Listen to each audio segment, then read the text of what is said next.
Frozen lumber on your sawmill. How are you going to cut frozen lumber on your sawmill? Is it harder to cut when it's frozen? What blades do you use? What lubrication do you use? When your log is frozen solid, do you cut it just the same or do you cut it different? Anything associated with frozen lumber we're going to go over right here. Same thing I say in a lot of my videos is diesel drip. Diesel's not freezing in your tank up there. Guess what? That tank's been up there at negative 10 degree weather for a week. Gallon jug of water up there for a few hours and it's frozen. If you're running water, you've got to heat it somehow. If you're running windshield washer fluid, then you've got to pour it on there at almost as high rate as you do water. It's a constant stream, heavy drip. This log is definitely frozen. December, January, and most of February have all been under the freezing mark. So this log is frozen solid. There's been a lot of -3, -9 degree days. Been a lot of 10 and 20 degree days. Weeks at a time of 0 degree weather or 10 degree weather. This log happens to be one of the hardest trees in North America. This is Osage Orange. Hedge apple. Hedge, the sawdust comes off here like fine sifted powder. Not the hardest wood on the Janka scale in North America, and it is not the hottest burning wood in North America for your fireplace, but it is probably the hardest wood to cut on your sawmill. Hickory is hard to cut. This is harder. Locust, black locust is hard to cut. This is harder to cut. So let me just start by saying that, yes, I know this is not a good log, but from that end right there, all the way to right there is 9 foot, and that's all I need out of this log. I'm going to get some 6x6 hedge posts, 9 foot long, that's all I need. But last night I decided I'm going to turn it on its side, turn it 90 degrees, turn it on its side. I'm going to get that curved piece right there. I'm going to get a curved piece off the top so that I can put it up on this wall right here, up there next to my flag, or up there to the left of those two. I'm not sure where I'm going to put it yet.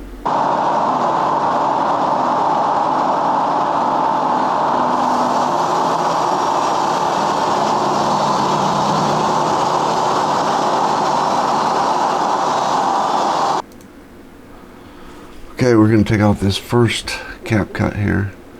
You see how slow that's going and how fine that dust is. That dust is just extremely fine in there. But there's a first small cap cut that we take off. And this right here is why you can't get a 2x4 out of this, or a 1x out of this.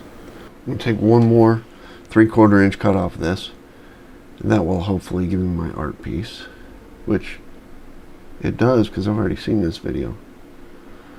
But you see how fine that dust is coming out of there? It's coming out of there like flour, like fine sifted flour. It's just a little 3/4 inch piece off the top of this. I'm hopefully going to make something out of it. It is not the piece that I was hoping for.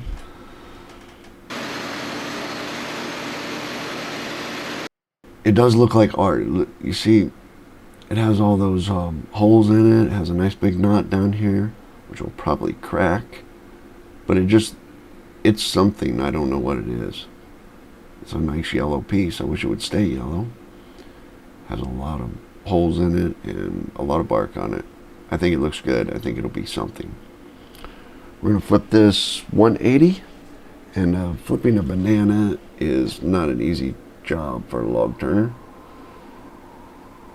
You got to use a little bit of log clamp right here just to get it flipped over, and then it won't clear the main beam on the sawmill. It's too far over towards the dog, so it won't clear that beam, so I'm going to have to move that, put a couple 2x4s in there, 2x3s, whatever they are, 2x something in there, and then we'll take off this side.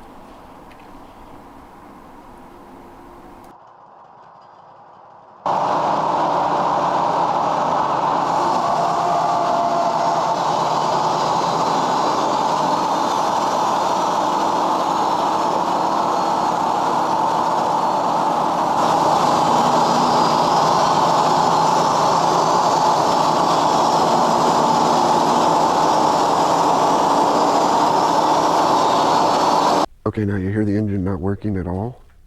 That's too slow.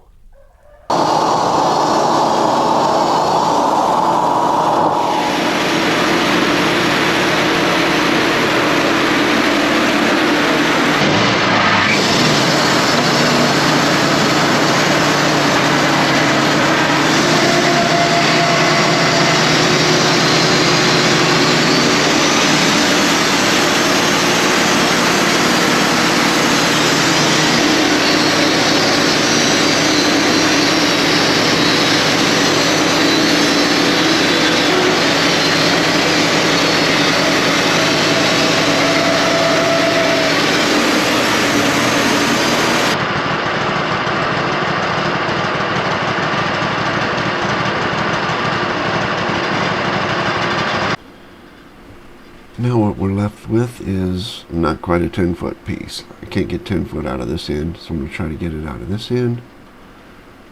9 or 10 foot out of this end, hopefully. I've got to have 12 inches in the middle. I'm hoping I can get 12 inches. At this point, I'm hoping I can get 12 inches out of this. So, I don't know why I'm locked up there, but seems like I'm locked up. 12 inches across, yeah, we got it. Just flip the log. I'm going to cut it in half right here, go right down the middle of this log.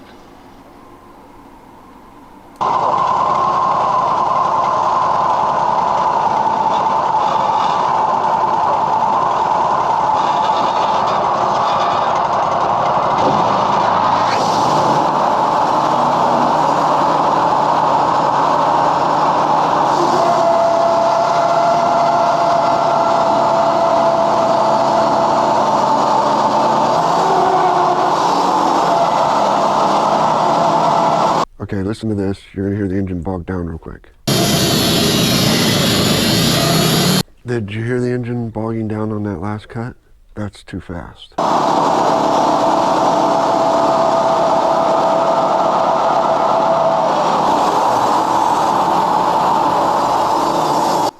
Now that we've got it cut in half, I'm going to clean off this camera lens because I know it's full of sawdust, and feel the blade, and it is nice and cool. But I thought maybe going through the middle of that log the blade would heat up, but it didn't. It did good. Now I'm going to make sure this is still a solid piece that I got here. Still a solid 6x6. The sawdust is... the powder is not freezing too bad to this log, but both ends here are solid. Solid enough for a 6x6. So we'll just flip it off. We'll turn this up, and we'll put the banana up at this end, and we'll saw off a few pieces off of this end. This is just, we knew we were going to lose this end right here anyway, so we're just going to make a couple of, whatever, 4-inch pieces of firewood, 4x6s, 3x6s. Yeah, I'm not really measuring at this point. I'm just trying to get it down far enough to where I can get the head, this end through the head when I go to the 12-inch mark on this board. So this piece and the next piece come off pretty easy. They're both firewood. That piece and this next piece, that'll heat your house for a day in the middle of the winter. Both of those two pieces, it'll probably be 5-6 pieces of wood, and it'll heat your house for a day. It'll heat my house for a day. It won't heat yours because you can't have it. Now we'll take the head back. We'll release the log clamp. This end will come up some more. There you see it. Now I think I have enough room to clear this. Hindsight being 20/20, I don't. But I'm going about 13.5 inches here. Maybe 14, can't remember. We're just skimming off the top of this. So it looks good at this end. It looks like you're going to be clear and clear it just fine. When you get down to this other end, it gets really, really tight. Watch, it starts hitting the top of the sawmill right about there. We're hitting the sawmill. A little shove, and through we go. That piece falls off. And that'll be firewood too. That'll be a big piece of firewood, but it'll be firewood. And now I've got, from that point right here at this end to that other end, I've got 10 foot. So I'll flip it over so I can lock it down good. And the top piece, which I was hoping would be at least 9 foot, is not. It's going to be about 6. So it won't be a good post, but it'll still make the H bracket on the corner posts. Here I'll take it down to 12, 12 and an eighth, and that little bitty piece of bark right there, 1-inch piece of bark, will be firewood also. Kindling more like. And then we'll drop it right down to 6, cut it in half, and be done with this log. You can see the drips on this side of the log. My diesel drip is has gone crazy and is just flowing a little bit too much here, a lot too much. But I've just got to tighten it up, and I just missed it. I didn't see that it was dripping too much.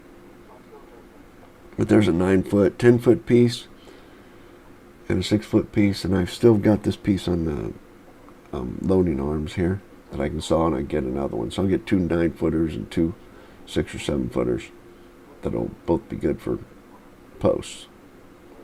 But you see those spots on there with diesel drip? I wish it'd stay nice and yellow like this, but it won't. It turns to crappy brown. This is all bark inclusions where the tree's just growing around itself. It's spiraled around itself. It's hedge. That's how hedge does.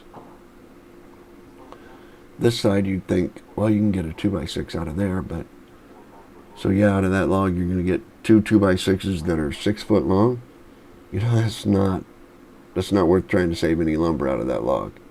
This bark inclusion goes way, way down the log. But all that's bark. It's just grown around itself. There's a hole up there where I was pointing at. And on this other side, you're going to see a big hole on this other side. But it's still going to make me a 6x6 to hold cattle in my pasture.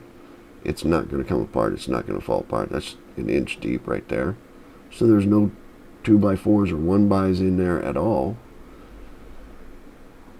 Just more bark where it's grown around itself.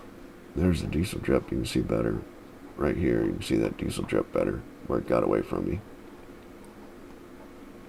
If you put that much diesel on it, you're doing it wrong. So that is definitely wrong. There's the crap brown that it's going to turn. That's hedge right there. It's going to turn crap brown. And here's the sawdust that you're leaving on, the powder that you're leaving on. It's almost frozen on these frozen logs. Really all it is in frozen lumber to listen to the engine. If it's not working, you can go faster. You need to go faster. If the engine is bogging down, you need to go slower. The engine should be working all the time. You should hear it working all the time. That's how you know whether you're going too fast or too slow. Through frozen wood or through regular lumber, it really doesn't matter. Listen to your engine, it'll tell you whether you're going too fast or too slow. The proper speed for that engine is to be working. It needs to be working. That's the proper speed for that blade to be spinning. If your mill is working properly, your blades are properly sharpened, your belts are properly tight, your lubrication is properly working, you should be hearing that engine working all the time going through the wood. That's how fast it's supposed to be.